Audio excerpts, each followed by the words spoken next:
Now, this is a really good comment here from Anthony that we definitely need to touch on. Anthony's had some great comments tonight. Yeah.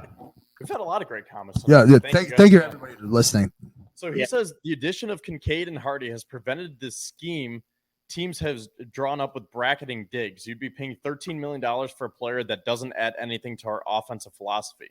I agree. I mean, I think he would definitely add to the offense, but with the word choice that he used, philosophy, I think what he's getting at is the Bills hopefully realize that they can't do everything vertically and just feed Diggs or whoever that top dog is down the field. You need to do more to open up down the field. So that's why you get guys like Kincaid and Harty and Sherfield to work the middle of the field.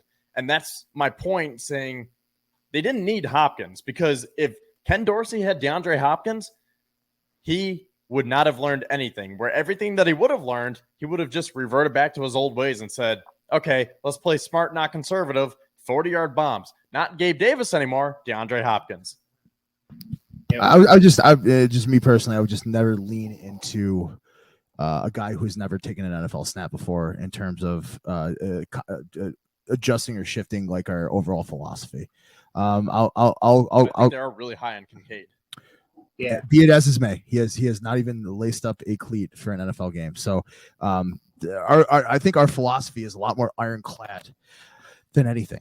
And I don't think a guy who hasn't played yet puts a dent into where we're going. And he certainly has not been around for where we've been.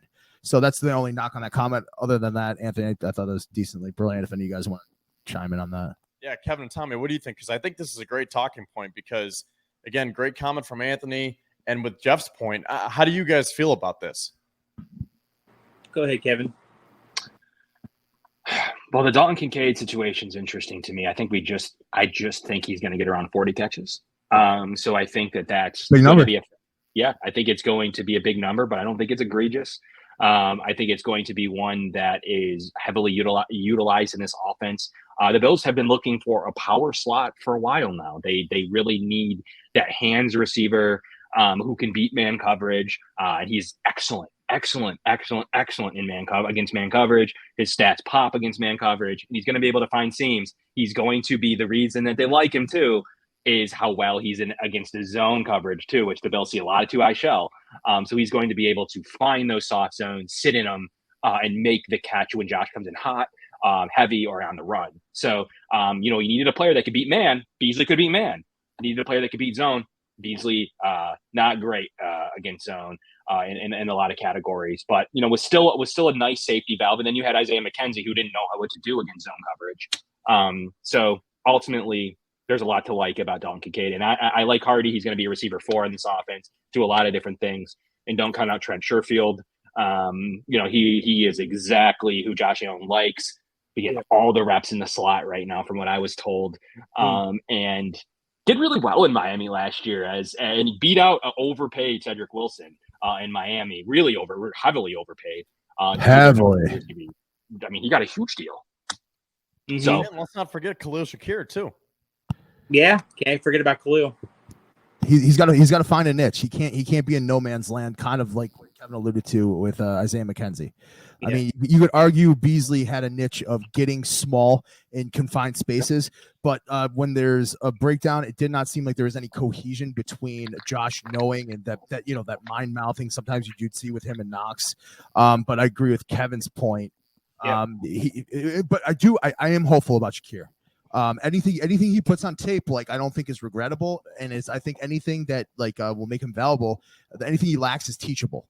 But yeah, McKenzie, face of the franchise, I get it, but I also get why he's not here anymore. Right. Mm-hmm. The Colts already drafted over him too, so just never forget the Colts drafted Josh Downs over him within 1 month. Yep. Yeah, Tommy. So, what are your thoughts on Anthony's comment, and then what Jeff was saying with Kincaid and the youngsters really not making that much of an impact? Just if you could encapsulate all this, how would you phrase it? I think, with not getting D-Hop, but you have Kincaid and Harty. I think, like I said, I think that's going to leave Josh still with plenty of options out there on offense. And I think they can move the needle for him. I think Sherfield and Josh were having a good connection at mini camps. So I mean, Josh gave him some praise too. So I think that's a good sign for him. I think like with the whole D-Hop thing, I think it was just like a luxury if we got him. So like I think we have the pieces on offense that we can move the needle without D-Hop.